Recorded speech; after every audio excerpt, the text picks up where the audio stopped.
Assalamualaikum warahmatullahi wabarakatuh. Halo teman-teman semua.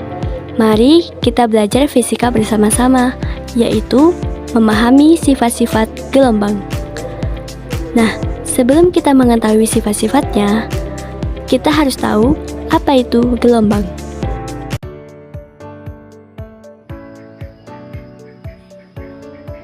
Gelombang adalah getaran yang merambat dan membawa energi dari satu titik ke titik lainnya tanpa memindahkan materi atau medium secara permanen.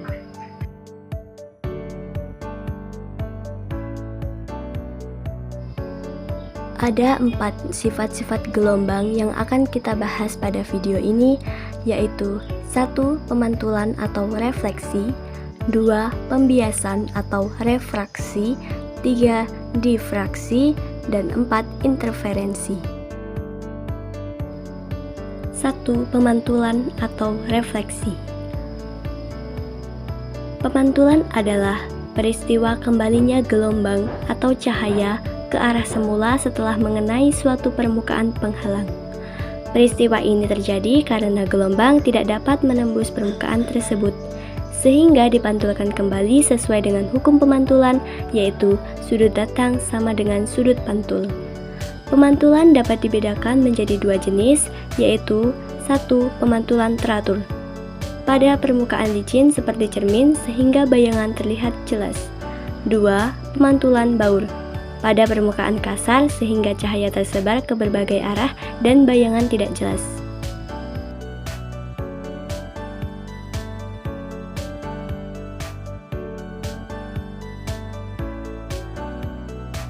Sebagai contoh, ketika kita sedang bercermin, pemantulan cahaya terjadi ketika sinar dari sumber cahaya seperti lampu atau matahari mengenai wajah lalu menuju permukaan cermin yang halus dan mengkilap. Saat cahaya menyentuh cermin, cahaya tersebut tidak menembus, melainkan dipantulkan kembali dengan sudut pantul yang sama besar dengan sudut datang. Cahaya pantulan itu kemudian masuk ke mata dan diterima oleh retina, lalu otak memprosesnya sehingga kita dapat melihat bayangan diri kita di dalam cermin.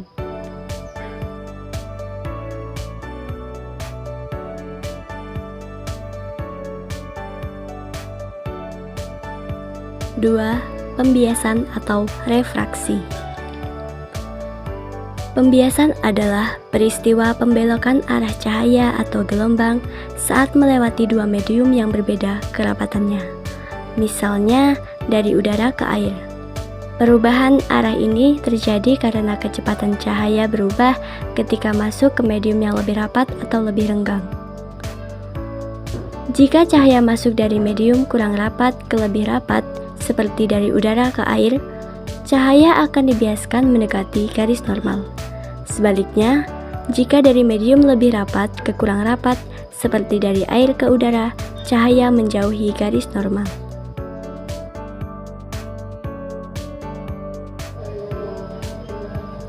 Besarnya pembelokan bergantung pada sudut datang dan indeks bias kedua medium. Sesuai hukum Snellius, jika cahaya masuk dari medium kurang rapat ke lebih rapat, misalnya dari udara ke air, sudut bias lebih kecil dari sudut datang atau membelok mendekati normal. Jika dari medium lebih rapat ke kurang rapat, seperti dari air ke udara, sudut bias lebih besar atau membelok menjauhi normal.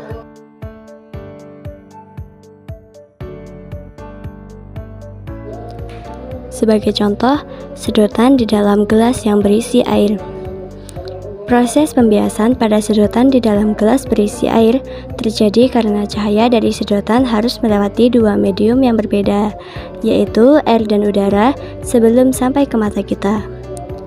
Saat cahaya dari bagian sedotan yang berada di dalam air keluar menuju udara, kecepatannya berubah, sehingga arahnya membelok atau menjauhi garis normal, karena dari medium lebih rapat ke kurang rapat.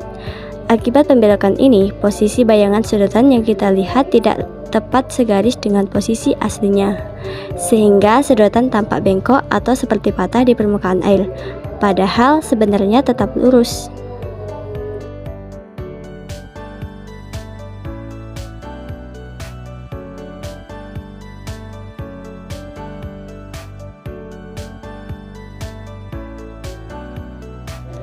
3. Difraksi.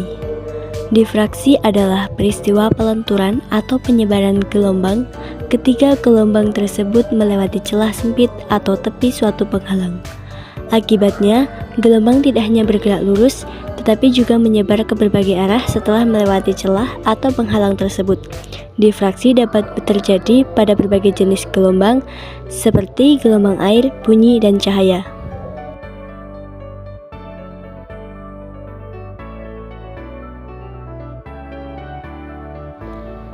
Sebagai contoh, mendengar suara dari balik tembok.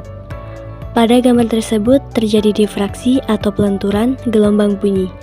Prosesnya dimulai ketika seseorang berbicara sehingga menghasilkan gelombang suara yang merambat melalui udara.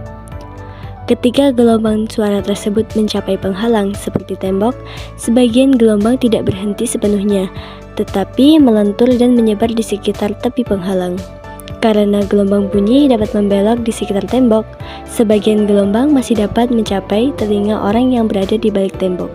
Itulah sebabnya suara masih dapat terdengar meskipun sumber suara tidak terlihat secara langsung. 4. Interferensi. Interferensi adalah peristiwa ketika dua gelombang atau lebih bertemu dan saling berpadu, sehingga menghasilkan gelombang baru. Saat gelombang bertemu, ada dua kemungkinan yang terjadi. Yang pertama, interferensi konstruktif, yaitu ketika puncak gelombang bertemu puncak sehingga gelombangnya menjadi lebih besar atau menguat. Yang kedua, interferensi destruktif, yaitu ketika puncak gelombang bertemu lembah sehingga saling melemahkan atau bahkan saling meniadakan. Sebagai contoh, ketika dua batu dijatuhkan dalam kolam secara bersamaan. Proses interferensi pada gambar tersebut terjadi ketika dua batu dijatuhkan ke permukaan air sehingga masing-masing batu menghasilkan gelombang melingkari yang menyebar ke segala arah. Saat kedua gelombang tersebut merambat dan saling bertemu, gelombang-gelombang itu akan saling berinteraksi. Pada beberapa titik, puncak gelombang bertemu dengan puncak gelombang lain, sehingga gelombangnya menjadi lebih besar. Peristiwa ini disebut interferensi konstruktif atau penguatan. Sedangkan pada titik lain, puncak gelombang bertemu dengan lembah gelombang, sehingga gelombangnya saling melemahkan atau bahkan hampir hilang, yang disebut interferensi destruktif atau pelemahan. Akibatnya, terbentuk pola gelombang yang saling bersilangan seperti yang terlihat pada gambar.